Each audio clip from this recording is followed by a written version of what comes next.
Welcome to Maurya classes, आपका भरोसेमंद साथी। नमस्कार विद्यार्थी मित्रों, आप सभी का स्वागत करते ही मौर्य क्लासेस में।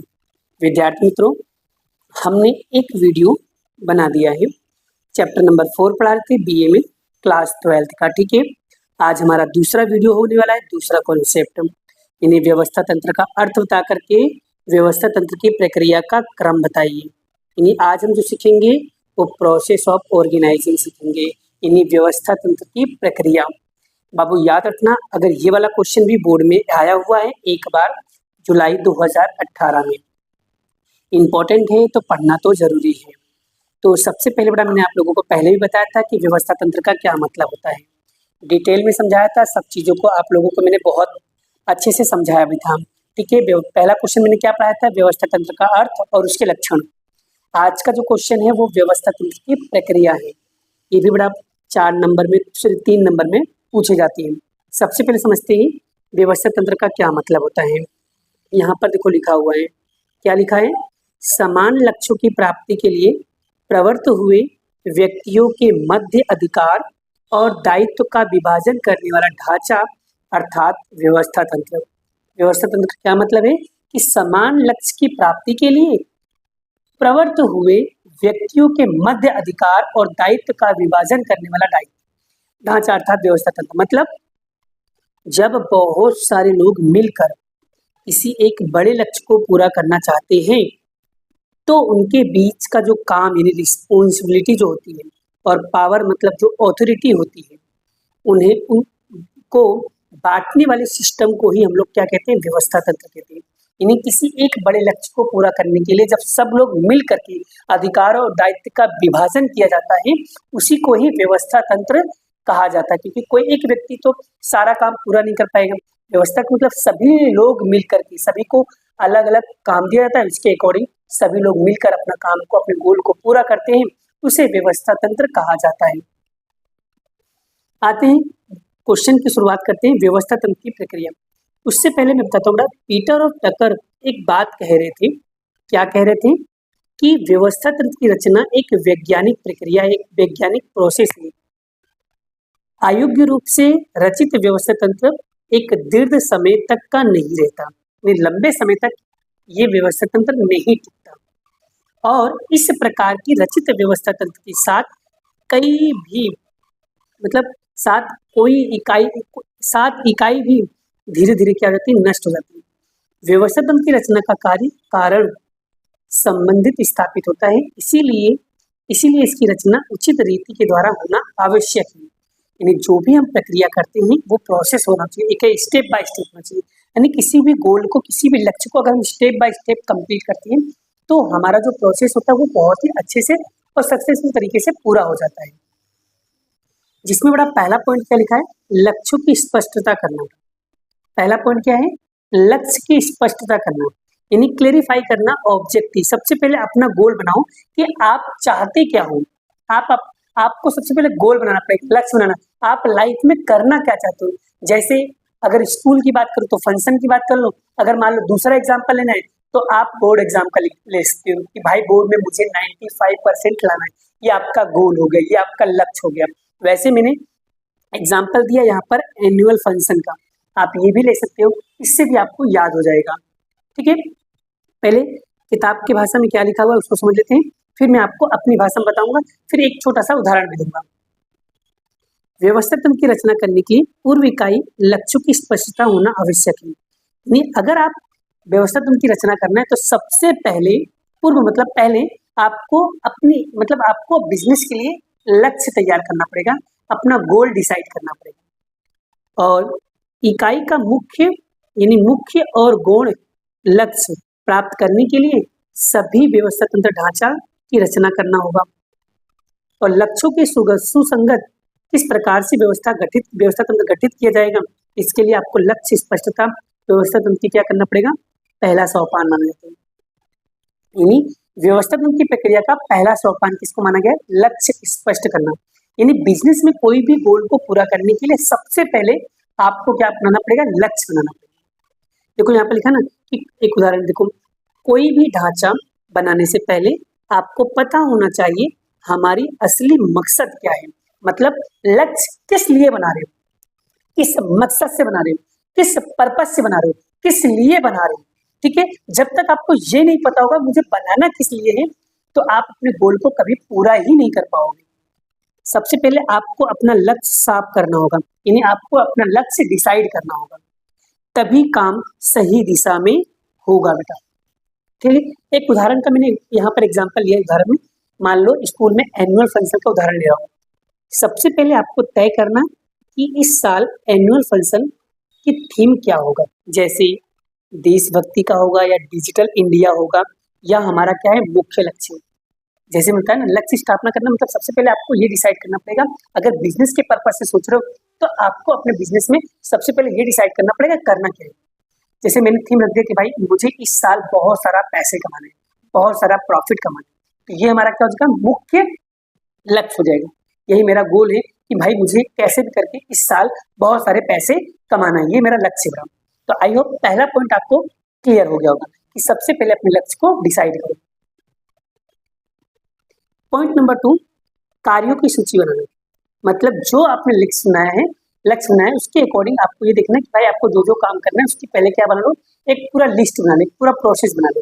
देखो यहाँ पे लिखा है किताब में कि अगर आपका लक्ष्य स्पष्ट हो गया, उसके बाद निर्धारित लक्ष्यों को प्राप्त करने के लिए आपको व्यवस्थित तंत्र के ढांचे के द्वारा क्या क्या कार्य करने पड़ेंगे, उसकी सूची आपको तैयार करना है। मतलब लक्ष्य तो बना लिया, बट उसके अकॉर्डिंग आपको कौन कौन से कार्य करना पड़ेगा उसकी लिस्ट तैयार करो। यहाँ सूची तैयार करते समय कोई भी कार्य रह ना जाए और किसी भी कार्य की पुनरावृत्ति ना हो, मतलब कोई कार्य छूट ना जाए और कोई कार्य रिपीट ना हो, इस बात का आपको विशेष सावधानी रखना पड़ेगा। इसीलिए कार्यों की सूची तैयार करने के बाद पर्याप्त प्राच्य विचार परामर्श के आधार पर अंतिम विभाजन होना चाहिए। और ये नहीं, लिस्ट बनाने के बाद आपको सोच विचार करना पड़ेगा और उसके बाद आपको इसके अकॉर्डिंग आपको विभाजन करना रहेगा। जैसे यहाँ पर लिखा है, देखो मैंने हिंदी में लिखा है, सरल भाषा में लिखा है कि लक्ष्य तैयार होने के बाद, मतलब लक्ष्य तय हो जाने के बाद हमें क्या क्या काम करने हैं उसकी एक लिस्ट बना लें, ताकि कोई काम छूटे नहीं और एक ही काम 2 बार ना करने लगे, यानी एक काम रिपीट ना हो। इस बात का आपको ध्यान रखना होगा। लक्ष्य बनाने के बाद सबसे पहले आपको तय लिस्ट बनाना पड़ेगा और लिस्ट बनाते समय आपको इस बात का ध्यान रखना है कि कोई कार्य छूट ना जाए और कोई काम रिपीट ना हो जाए, इस बात का ध्यान रखना है। जैसे उदाहरण में मैं आपको एनुअल फंक्शन का उदाहरण सब में लिया हूँ, इससे आपको जल्दी याद हो जाए।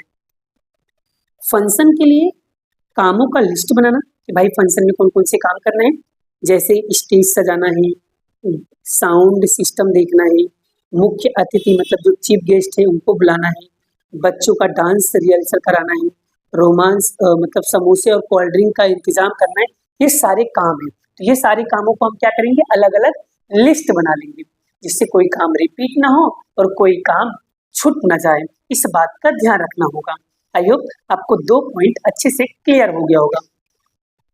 अब आते हैं तीसरा, कार्यों का विभागीकरण। ये कैसे होगा बड़ा, पहले किताबों में क्या लिखा है, आपने क्या किया, सबसे पहले लक्ष्य बनाया, लक्ष्य बनाने के बाद आपने कौन कौन सा काम करना है वो सारे काम का आपने लिस्ट बनाया और सूची तैयार कर, मतलब कार्यों की सूची तैयार करने के बाद आपको कार्यों में से एक दूसरे के साथ जुड़े और एक समान कार्यों को एक समूह में रख करके कार्य करवाना।